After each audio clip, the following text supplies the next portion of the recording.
Welcome, everybody, to The Annuity Man Live. I'm Stan, the Annuity Man, America's annuity agent. Thank you for joining me on a great Saturday morning for a lot of you, Saturday afternoon for some of you across the nation.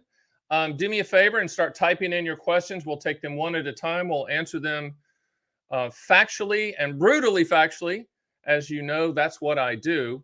But before we get going, I want to cover a couple things. Number one, with your questions, no tax questions, please. I'm not a CPA. I'm not a tax lawyer. And those are the only two people and qualifications on the planet that should be asked tax questions. But what I want to do quickly is our site is ever changing and improving. My team is fantastic. And I just want to show you a couple things. If you're not familiar with it, we're going to take just a few seconds to look at that. So producer, if you can pull up the site, and we can kind of look at that real quick. And then we're waiting for everyone to type in their questions. But this is the site. A couple things I want to point out is obviously at the top left, you can book a call with me if you want to do that. You get me for 30 minutes uninterrupted. If in the middle is use the calculators. Producer, if you can click that real quick and show the calculators that are available. You can run these quotes 24/7, 365. No one's going to call you, etc. The only one that we're going to have a day delay on is the indexed annuity quote, the FIA calculator, because that's a whole different ball game. But with QLAC, SPIA, DIA, Income Rider, and the MIGA feed, those are live. You can look at those 24/7, 365. If you see live rates, that box right above that beautiful picture of me, if you click that, that's the MIGA rates, live feed, 24/7, 365. All you have to do is punch in your state and then your years guaranteed that you're looking for. So click that real quick, producer. And then you can see, there's Alabama. But if you want to go back up to and find out what a 5-year is, just go back to the change state in years, click that. You're going to have the drop down, you hit 5 and you hit see rates. It's real simple, real easy. And then the last thing I want to point out is the get the books. You can get the books right there at the top right. I'll ship them to you for free and under an obligation. By the way, this offer is going to go away sooner than later. We've got something new coming up, but the books are dinosaurs, but they're great dinosaurs. Now I ship them to you hard copy. And go to the book a call thing real quick and show that, so you can get to you can book a call and you can set a time and pull my calendar up and click it, and you get all kinds of confirmations and things like that. Couple other things before we get started. The questions are starting to pile up. Number one, if you don't know this, I have a podcast that comes out every Tuesday called Fun with Annuities. And it's not just about annuities. I have major league guests like Paul Merriman and Wade Pfau and Moshe Malevsky's coming on.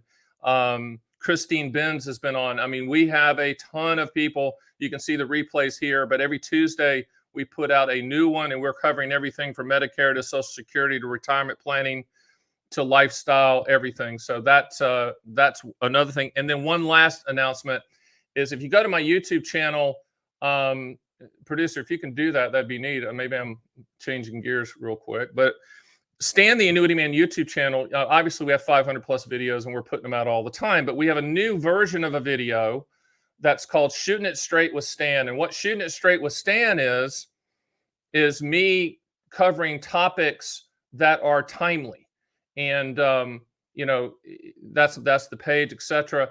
And the "Shooting It Straight," if you see the second one there at the top line, that's going to come out when I think you need to hear something that's happening right now. And that's new for us. The other ones are more product driven and overall facts about annuities and strategies and things like that. But if you see a "Shooting It Straight" pop up, then I am addressing something that's happening right now. So I talked about interest rates. You can click that at your leisure, subscribe to it, etc. So let's jump in. I got a couple of questions that came in via email before the recording. One of them from Don. Don, you had 3 questions. If we have time, I'll get to those. If not, I will answer those off air via email to you. But one of the questions I did want to cover was from a person named Roger. And he said, how does what you offer compete with 7% inflation, or whatever inflation is? Now, I'm gonna assume Roger's asking a legitimate question, or maybe he was throwing a dart at me because he knows that there's no such thing, that there's no product on the planet that addresses that type of hyperinflation, 7%, whatever you consider hyperinflation. And if anybody in the annuity industry tells you that they have it, they're lying. It doesn't exist. I represent pretty much every carrier out there and have access to pretty much every product out there. And with this type of inflation, there's nothing that can contractually adjust for that. Now, you already own the best inflation annuity on the planet. It's called Social Security. You've heard me say that myriad of times. But that's not going to increase by 7%. I think it's 5.9 this year, but it is the purest form. If you buy a lifetime income product and there's 4 different types, you can attach a cost of living adjustment rider to the majority of those. But understand the annuity companies have the big buildings for a reason, and they're not going to give that away. And what they do is if you want that contractual increase, let's just say you wanted a cost of living adjustment for your income stream to increase by 3% every year. Sounds great, right? The annuity company is going to lower that initial payment by anywhere from 20 to 40%, depending on your age, to make up for that increase. So just know that when it comes to inflation, in my opinion, the best way to address that is either to ladder the start date of the income. So you have income starting at, let's just say, age 70, 72, 75, 80, and we have it doing that. Or at the time your income floor needs a bump, let's just say your income floor is your Social Security, your pension, if you're so fortunate, dividend income, rental income, and you have a lifetime income annuity in there as well to give you that monthly income stream that you're looking for. That's called the income floor in my world.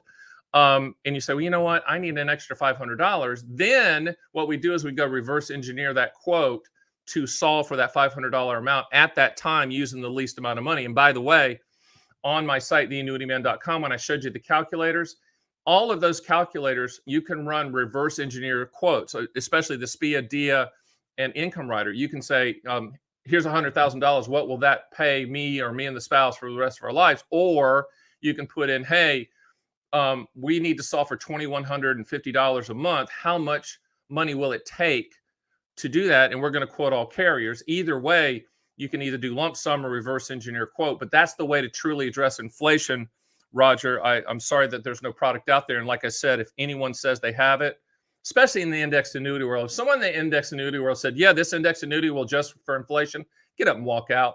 That's a sales pitch. It's garbage. And they're lowering the initial payment to make up for that. And it's typically a 6 to 9 year break even point. So with that, let's jump into the questions. I'll read them and then I'll go over them. This is from John and Christy Taylor, and their question: is there an annuity specifically for long-term care? And the answer is yes. It is a health insurance product. Life insurance companies issue annuities, okay? And you're going to hear at the Bad Chicken Dinner seminar that you can buy this index annuity with an income rider and you get double the income for long-term care. That's not true. That's a sales pitch. And just as a side note, I sell more index annuities than pretty much anyone on the planet. We have no problem with index annuities. We just don't hype them. We tell you the facts about them, whether you want them for accumulation or you have an attached income rider. But getting to this specific question from John and Christy, the long-term care annuity, I use a person named Jack Lindenberg. And if you want to email me, I'll send you his information and contact information. But he is the #1 long-term care expert in the country. He handles all of our long-term care issues and for people that are really looking at it, because there's 3 different types of long-term care. 2 of them are asset-based, meaning that you're not going to lose any money if you don't use the long-term care benefit. A lot of people say, well, I'm never going to buy long-term care because money goes poof. That's one of the 3 ways. The other 2 ways, which is a long-term care annuity, it's a health insurance product, and Jack can help you out with that. Let me give you some insight in a trick of the trade, a factual trick of the trade. So if someone's pitching you something that sounds too good to be true and they're calling it long-term care, ask them, does the long-term care benefit you're talking about, is that tax-free? And if they say no, then that's not long-term care, because long-term care benefits are tax-free. Just giving you some insight. So just send me an email at stan@theannuityman.com. and I will forward the Jack Lindenberg's information to you, and you can connect with him. He is, just like me, an absolute brutally factual, straight shooter. There are people like us out here that aren't just looking for nails and we're the hammer.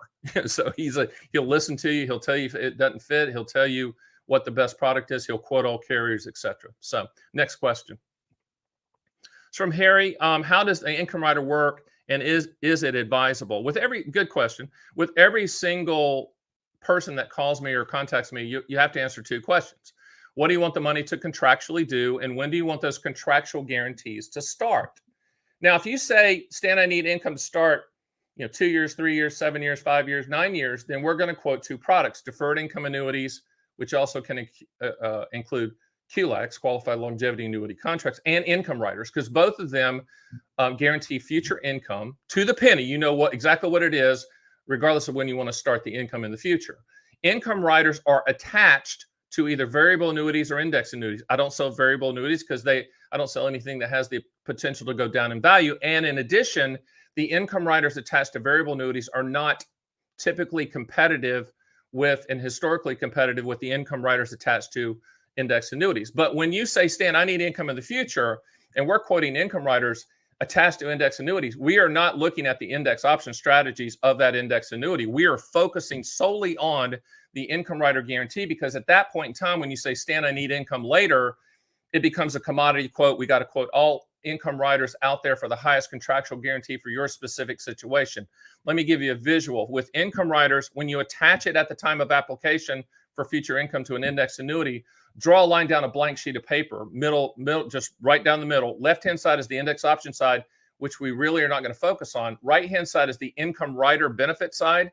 It's monopoly money in the phantom account, but it's always going to be the highest valuation, of which we're going to use to determine that contractually guaranteed income. So the answer to your question, Harry, is if you need income in the future and you want to control the asset, meaning you don't want to annuitize, you don't want to lose control of it, but yet you want to have a contractually guaranteed lifetime income stream, then an income rider is appropriate. We just have to shop all carriers for the best income rider. There's no such thing as the best income rider and the best company with the income rider.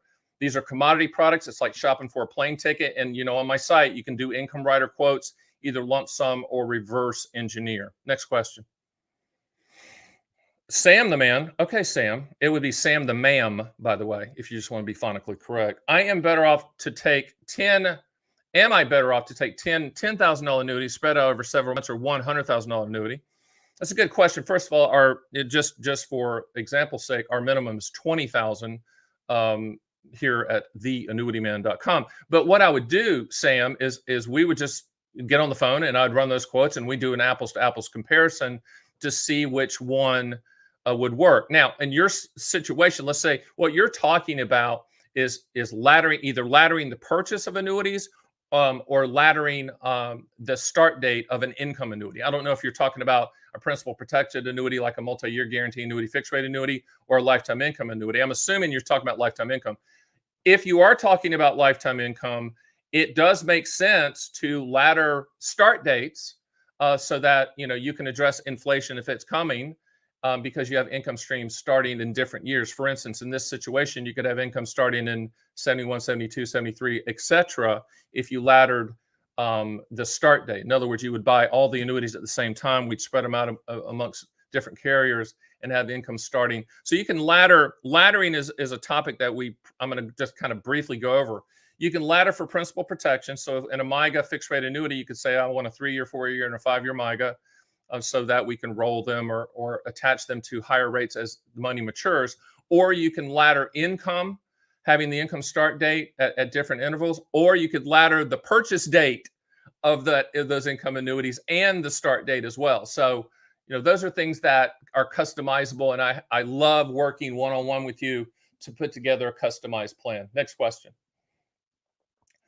Sam the man again. For converting a traditional IRA to Roth and then investing the Roth into an annuity for growth, what is the best type of annuity for this? This is a great question. Let me brutally hammer this one. In my opinion, in a perfect world where the unicorns do chase the butterflies, I do not think Roth IRAs, the majority of the time, should be used for any annuities.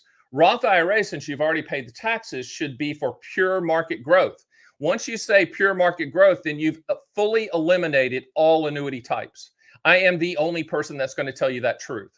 So there is no market upside with no downside. There is no buy this variable annuity is the best thing ever. No, if you want real market growth, do not buy an annuity. And so in this case, I would tell you, please use that Roth IRA for the growth portion of your portfolio. But let me rephrase that question now that I've answered the Roth part. What's the best type of annuity for growth? Once again, I don't believe that annuity should be purchased for market growth. but it depends on the type of growth and the type of return that you feel comfortable with. If you say, Stan, I want 7-8% growth, never buy an annuity, and never buy an annuity from anyone who tells you they can get you that, because after the policy is issued, you're going to find out that that's not the case. So bottom line, summarizing this, Roth IRAs, in my opinion, having done this for a long time, decades and decades, that should be for your non-annuity growth assets. If you want to talk growth, we can, but it's going to be contractual and in that 2 to 4, 2 to 5% range while you protect your principal. Okay, next question. Michael Sullivan, is this raising rate environment and flattening yield curve in this? Sorry about that. How can this be a good time to buy any rates? Well, first of all, and that's a good question. There's never, I mean, and this isn't a sales pitch, so hang in there with me. You cannot time it. I know you think you can, you can't. First of all, if you're buying a lifetime income guarantee annuity type, and there's 4 different types: immediate annuities, deferred income annuities, qualified longevity annuity contracts, and income riders attached to deferred annuities. Those are the 4 strategies for lifetime income. The primary pricing mechanism of those 4 strategies is your life expectancy and mortality credits at the time you take the payment. Interest rates play a secondary role. Interest rates play a secondary role. Interest rates play a secondary role. The interest rates would have to significantly move to move that pricing needle. Now, from the standpoint, if you're buying MYGAs, which is the annuity industry version, CD type annuity, where you're getting just a guaranteed interest rate for a specific period of time, say 2, 3, 4 years, I would just tell you to ladder those rates. You cannot time it, etc. There's always going to be a reason for you to say, well, they might raise it again, or they might raise it again, or they might raise it again. That's the reason that we ladder, whether you're laddering income or laddering for principal protection. Laddering is the way to address rising rates. And, you know, I know that they've come out and said, well, they're going to raise rates 7 times. I hope that's true. But the Fed needs to act independently as they were put in place to do. Let's see if they do, or if they're going to continually be bullied like they have been in the last 4 or 5 years. Next question. Scott Baker, can you explain the best case for using a RYLA? And a RYLA is, I don't sell this because that's a registered investment product. It's like an index annuity that brokers can sell. In my opinion, and I call those also copay annuities, because most of them, not all, but most of them give you a little bit more upside than, say, an index annuity, but you share in the downside, i.e. copay. My opinion, okay, going back to a previous question, if you're looking for market growth, do not buy an annuity, okay? Please. You're not going to get to have your cake and eat it too. The historical returns are what they are, which is a 2 to 5% number. And you can do, 3% right now on a multi-year guarantee annuity.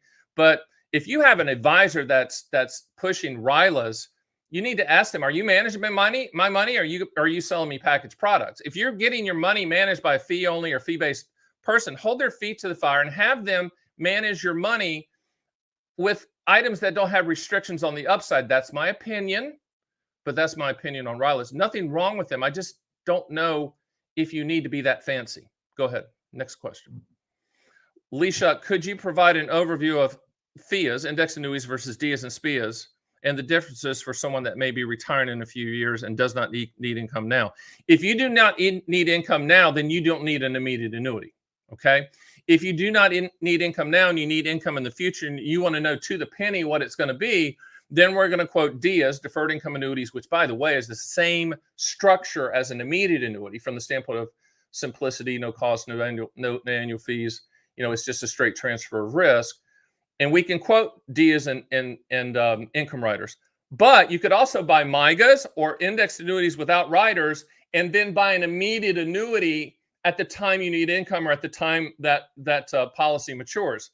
If you said, Stan, I want to strip out all the fees, I never want to pay a fee, and I want lifetime income, I call that deferred to SPIA. And what deferred to SPIA means is you're buying a principal protected fixed annuity, whether it's a MYGA or an index annuity, and then at the time that duration and maturity happens, then we go shop all single premium immediate annuity carriers for the highest contractual guarantee and do a transfer, IRA to IRA if it's IRA money, or 1035 transfer if it's non-IRA money. Either way, it's a non-taxable event. And then so we go from the deferred annuity that's been protecting the principal and growing at a specific interest rate or cap spread, whatever, that 2 to 4% range. And then we buy the immediate annuity on the back end. Something we need to talk about at this point in time with index annuities for accumulation. There are two that I feel comfortable with, just because there's a lot of games being played in the index annuity world from the standpoint of renewal rates. And that's why you hire me, because I know. So next question. Rajiv, if I want to buy an immediate single premium immediate annuity within my IRA, what is the process to do that? How is it different from buying it outside the IRA? Good question. All annuity types, QLACs, qualified longevity annuity contracts, are the only one that's you can only use it in a qualified contract. But SPIAs, DIAs, income riders, this can all be non-qualified or qualified. Works the same way. The contractual guarantees are the same. It's just the taxation of the income coming out. So, those are conversations that we need to have. Book a call with me about which accounts make sense, the IRA or the non-IRA accounts to use to buy an immediate annuity. But just understand that the contractual guarantees are the same. If you're buying a single premium immediate annuity in an IRA, the income coming out is taxed at ordinary income levels because it's inside of an IRA. I know there's a lot of advisors that don't know what they're talking about and say, never buy an annuity inside of an IRA. Some pretty prominent people are saying stupid things like that. It's stupid. It's crazy. And they should look up QLAC because that's an annuity that's specifically designed to be used in an IRA. When you're using IRA assets and you're buying fixed annuities, regardless of type, MIGA, SPIA, DIA, QLAC, income rider, you're buying the contractual guarantees, right? You're just putting it in a tax-deferred instrument, and when money comes out, it's taxed at ordinary income levels, just like any asset inside of that IRA. Next question. Lois, if the annuitant dies during the accumulation period of a MIGA, does the early withdrawal penalty apply when funds are distributed? First of all, annuitant means payee, so I'm just going to semantically change that to owner. So if the owner dies during the accumulation period, most MIGAs, when you die, there's no penalty, death penalty. Okay, you get the money in the accumulated interest, but there are some that if you die, then there's going to be a penalty. That's the reason you need to talk to me, because I'm going to make sure that we match you up with the MIGA company, MIGA carrier that has the highest interest rate. And if you want to make sure that if you die early in the contract, there'll be no surrender charges, penalties, or fees, then we choose that. But not all MIGAs do that. Most do, however. Next question, and a sip of tea. Church Legal Center, CLC, small, that's the acronym. I understand rates are secondary. Yes, they are. Thank you very much. But Stan the Annuity Man, what is the lead time once rates rise to see higher payouts? That's a really good question, John, at CLC. I have and I don't have any documentation of this, but I've been doing it for so long that I always say when rates go down, annuity companies move pretty quickly. When rates move up, they kind of yawn and stretch. And it's like going to a junior high school dance, boys on one side, girls on the other. And it takes two maniac, boy and girl, to start dancing, and then everyone starts dancing, right? Bottom line is, once a carrier or two moves and starts raising rates, then people will follow. We just don't know what that time period is going to be. I think right now, if you look at MIGA rates in the last 30 days, a lot of the fixed rate annuity company, MIGA companies, have raised their guarantees in anticipation of the March Fed movement.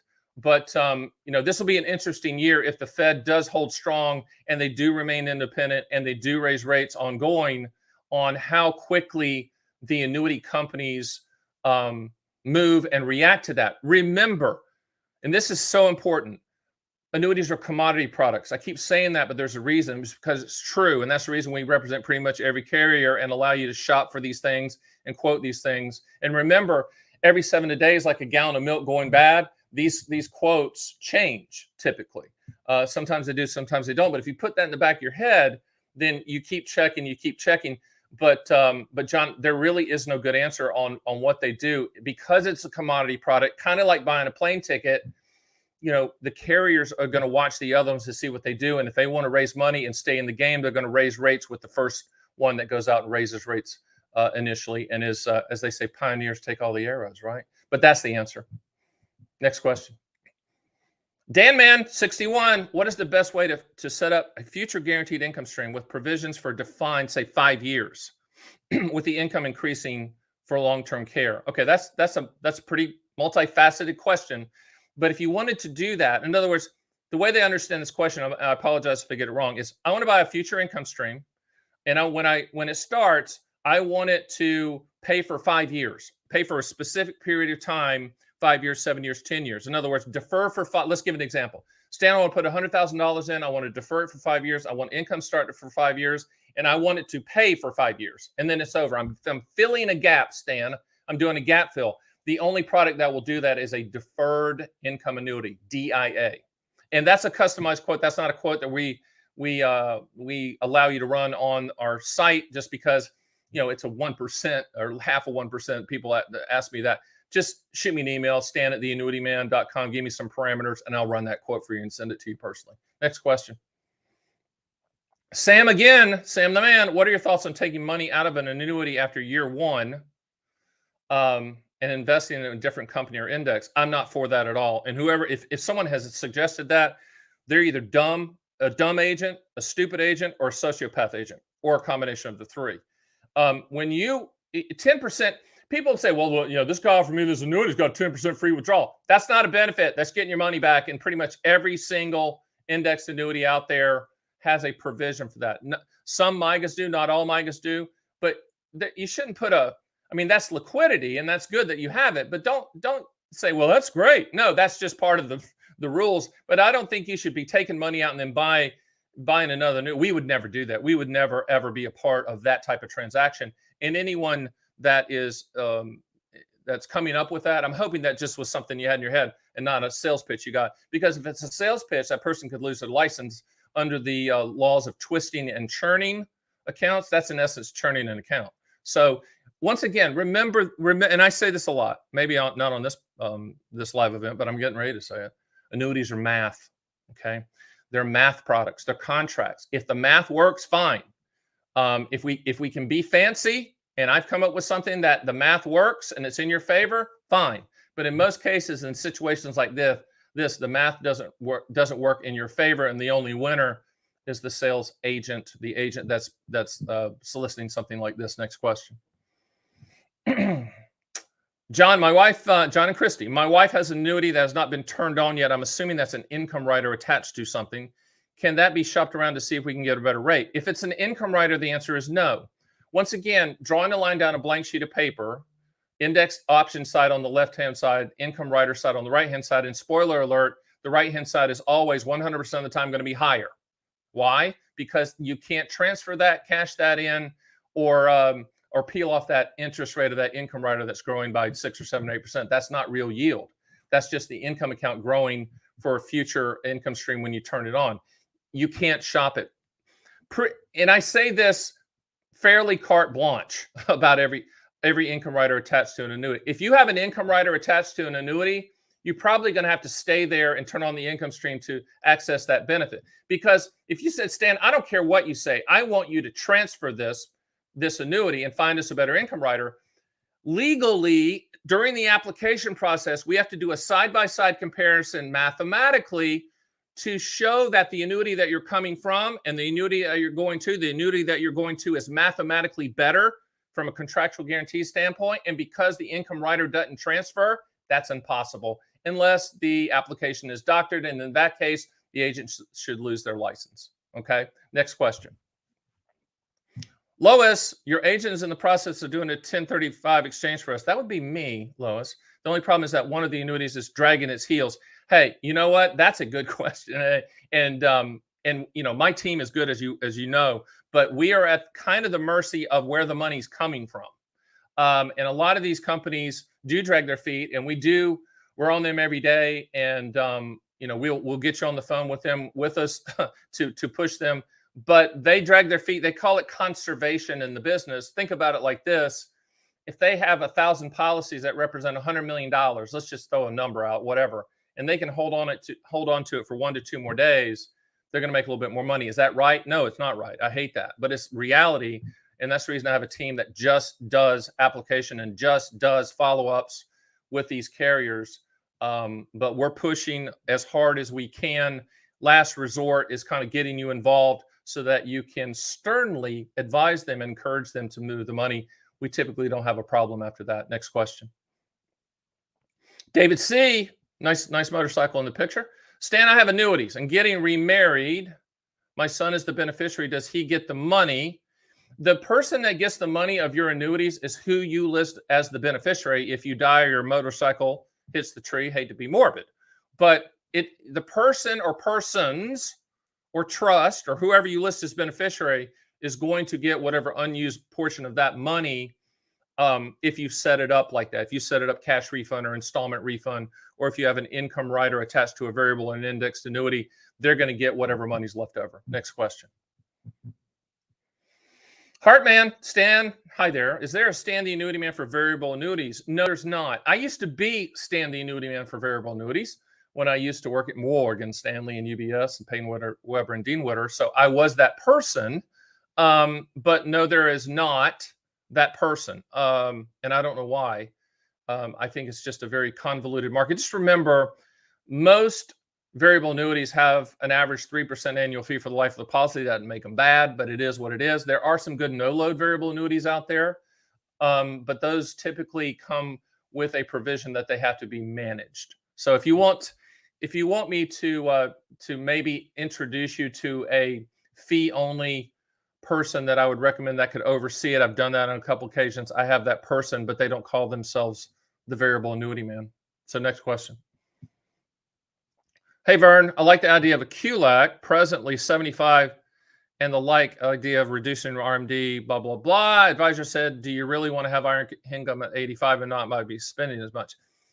Okay, let's talk about QLACs in general. Qualified longevity annuity contract was issued by the Department of the Treasury and our friends at the IRS for use in your qualified money, IRA type money, traditional IRA, so that you can take, at this time of this taping, $145,000, 25% of your IRA or $145,000, whichever is less, and you can defer as far out as age 85, or you could start it at age 72, 73, 75, whatever you choose. But 85 is when they tap you on the shoulder and say, hey, you need to turn income on.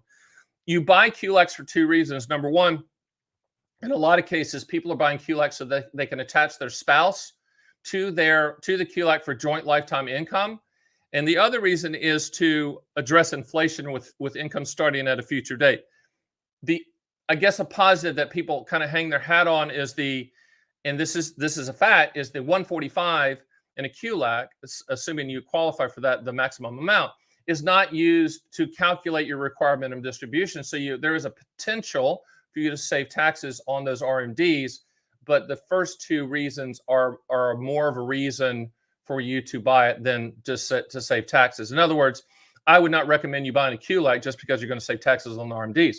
I'd recommend you buying a QLAC to address future inflation and or to add a spouse for future lifetime income. Next question. Rupert, love that name. What do you think of fraternal insurance company MIGAs? Fraternal insurance companies, and he's talking about, the names are there. They're fine, and it really comes down to the claims paying ability of the fraternal order that you're dealing with, and you're going to have to do that research. I don't do that research. I do know this, that those fraternal organizations, unless it's changed in the last year, are not covered by the state guarantee funds if something goes wrong. So you have to do your homework. And a lot of times the fraternal organizations have a good rate. You just got to be very careful because they're very, very small, and you want to make sure that they can back up the claims out there. But I don't see any problem with it. We don't sell them just because it doesn't require agents in most cases. It's kind of like buying a charitable gift annuity from good old State U. You know, I helped Hillsdale College with their charitable gift annuity program a long time ago, and that doesn't take an agent because you're giving them the money and they're promising an annuity type return and a tax benefit attached to it. So just do your homework. If you're shopping, or if someone locally, if you're part of a fraternal organization, and I've never said this before, I'm going to say this. I'm a Moose Club member, an Elks Club. I'm a member. I've been members of that for a long time. If they're offering a fixed rate annuity, then you got to go in and look at the Elks Club financials and make sure that they can back up those claims. So no, I'm not going to give away the secret handshakes, but I am a Moose and Elks Club member. So anyone out there that's a great organization, two great organizations that do great work locally. Next question. Richard, how important is the convex ranking? And if you don't know what that is, if you go to my site, scroll all the way down, maybe producer, let's show them where the convex ranking is on the site. That would be nice. That'd be a nice thing. That way I can get a sip of tea and we can do that. So if you scroll all the way down, and what Richard's talking about is we're one of the few companies that pay for this thing, and then we give it away. So there's convex rankings. Click it. And then if you go there, there's me. It's a great video, just phenomenal video that I give. And then if you scroll to the bottom of the page and you hit download the convex report, this is updated once a month. Okay. Now, the reason I'm doing this is when you see it, you're going to go, Stan, that is so nice of you to give that away. So pull that up if you can, producer, since I've sold it so well. But what it does is it shows you all of the life insurance companies in the country. Okay. And they're sorted by convex scores. 100 is a perfect one. But if you see there, it lists all of the rating services, AM Best, Standard & Poor's, Moody's, and Fitch. And it gives a convex score 1 to 100. Now, the problem with this report is if the companies aren't buying all of the rating services, a lot of times they get dinged on the score, okay? But like, for instance, on an immediate annuity, I just say, listen, 80 and above, we're fine. DIA, 80 and above, we're fine. QLAC, 80 and above, we're fine. Everything else, I got to go in myself and do the, I look at convex, I look at their rankings, but I do some analysis on their financials, et cetera. But I think this is a good starting point for you. It is important, Richard, I think, the importance is to do your homework. And I always say there's never an urgency to buy an annuity. The urgency is for you to fully understand it and do the research on it. Had a situation yesterday where we did an immediate annuity, and the top 4, the first one was an 80 on the convex score, and the next 3 were 96 to 98 on the convex score. So the number 1 contractual guarantee was an 80 on convex, because we pulled it up. She goes, what's the convex? I said, okay, let's look at it. And then the other 3 were, one's a 96 and the other 2 were like 98s or something. She chose one of the 96 to 98 ones because she said, I just feel more comfortable there. That's fine. And I will tell you that I'm not going to say, well, you need to buy this one, because I don't go on trips to Bora Bora if I sell enough of them. I don't do that. I want you to feel comfortable with the contractual guarantee. Now, I'm never, ever, ever, ever, ever going to put something in front of you that I do not feel they can back up the claim. So if she'd have chose that one with an 80 convex, pound the table. They can back up the claim. They can. I've looked at their financials. But she didn't feel comfortable with that. At the end of the day, it's your money. You have to feel comfortable. Next question. Rupert, I ran a couple DIA quotes the other day, and the life-only income was priced less than the life with refund. Sometimes that happens. That's interesting. And yes, that's you say, well, wait a minute. The life-only means when my Learjet hits the mountain, money goes poof. Shouldn't that be higher than life with cash refund or life with installment refund, where the evil annuity company doesn't keep a penny, yet they're on the hook to pay regardless of how long I live? Common sense would say yes, but that's the reason we quote both, because if it's even close, we choose cash refund, life with cash refund. If it's even close, because it makes sense. But yeah, that does happen sometimes, Rupert. That's not a mistake. It's just companies trying to fill specific tranches with specific age ranges and structuring and structures, which is how they do it. Next question. Harry, can you explain the pros and cons of a flexible premium indexed deferred annuity with an income rider, which is what every hack in the planet is selling? I mean, I don't care if you walk into an annuity person's office, not mine, of course, and say, Mike, I got a sore throat and my ankle hurts. They'll be like, you know what? You need a fixed deferred income index annuity with an income rider. Why? Because those do provide the highest commissions to agents. I'm not saying that's bad. All commissions are built in. You never see them. But the reason that you always see agents out there, and the reason the annuity industry has earned its bad reputation in a lot of cases, is because they are square peg in a round hole. They're not asking the 2 questions. What do you want the money to contractually do? And when do you want those contractual guarantees to start? The pros of a index annuity with an income rider is you can control the asset. You get CD type growth, 2 to 4%. Okay. Yes, 2 to 4%, not market. I don't care what they show you on back tested numbers. I don't care. Historical numbers around 2 to 4%. Okay. But you guarantee the income amount at a future date. So you know what the income stream is going to be. You protect the principal. You're not going to get any type of market loss. The cons of an index annuity with an income rider is that typically you have to, the surrender charge time period is anywhere from 7 to 10 years. We do offer one for accumulation that has a 5-year surrender charge with a 96 out of 100 convex score. But typically with income riders, there's 7 and 10-year surrender charge chassis. One more thing, Harry, if you let me digress a little bit about index annuities. We're all familiar with turkey season and duck season and hunting season and fishing season.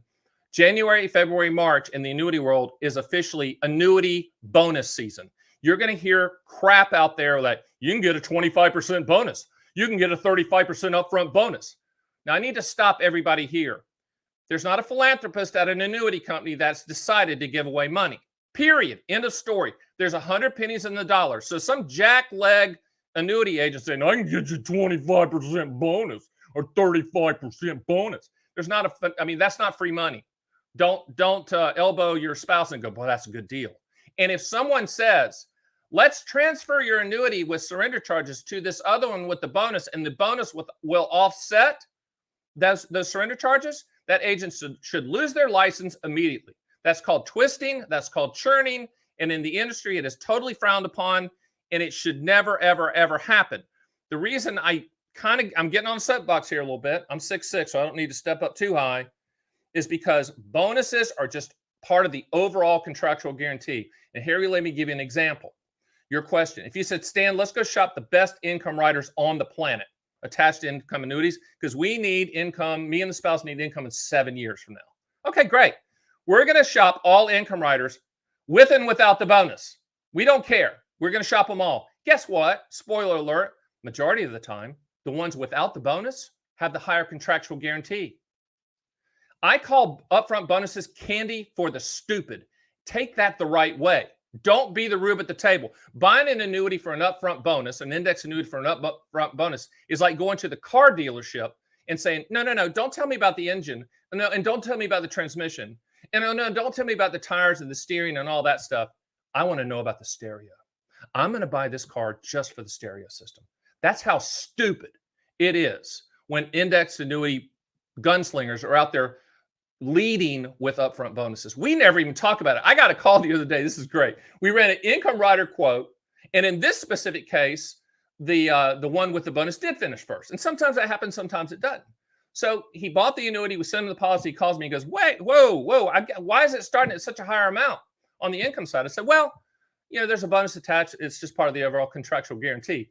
He didn't even know about the bonus until he got the policy. Why? Because we're focused on the real number, which is the contractual guaranteed income number. Don't get caught up on bonuses. Don't get caught up on roll-up rates. Hey, this is growing at 7 or 8%. No, Jimmy Carter's building houses in Georgia. That's not 7 or 8% yield. That's just a growth amount for the income stream that you can only access if you turn on the lifetime income stream. I'm sorry for the intensity, but I do not like annuity bonus season. And every January, February, March, it's a fire sale. And people say, well, you got to sign the paperwork now to get the bonus. That's crazy talk. And I wish the annuity industry would stop this nonsense, because it's the reason the annuity industry has earned its bad reputation. Next question. Mel T, if I run a quote for a 42-year-old male deal with a lifetime income rider, what's the early stage I can turn on? Okay, let's stop for a second. This is a very good and complex question. Number one, deferred income annuities don't have income riders. A deferred income annuity is a standalone pension product. An income rider is attached to an index annuity. So you're combining two products that that product doesn't exist. But here's the bigger point. And I need you to, Mel, I need you to listen to me. You're 42 years old, or somebody's 42 years old. They do not need to buy an annuity. Okay? If they're not 50 or if they're not 50 or above, no. No. 50 and above, we can start talking about annuities. I had a call the other day. Somebody had tried to sell a nice lady from Alabama who is 38 years old an index annuity. No. Next call I got was from a 43-year-old wanting it. There's someone trying to sell them an index annuity. They had actually signed the paperwork. I made them free look at. No. When you're below 50, you need growth, and you can handle the market volatility of ups and downs. You do not need an annuity. If you're not 50, the answer is no. And there's not an exception to that. There might be a asterisk on the sky that I don't know about, or that you can explain to me if you want to schedule a call and say, Stan, seriously, here's the situation. Maybe you can convince me that that's suitable and appropriate. But 99.9% of the time, if you're less than 50 years old, I'm going to say, hey, call me when you're 50. Next question. That's it for questions. That's it for questions. Well, we did good. It was a 45-minute rip. We do these once a month. I really appreciate you joining us, and I'll see you on the next Annuity Man Live. I'm Stan the Annuity Man. Have a great weekend. Take care.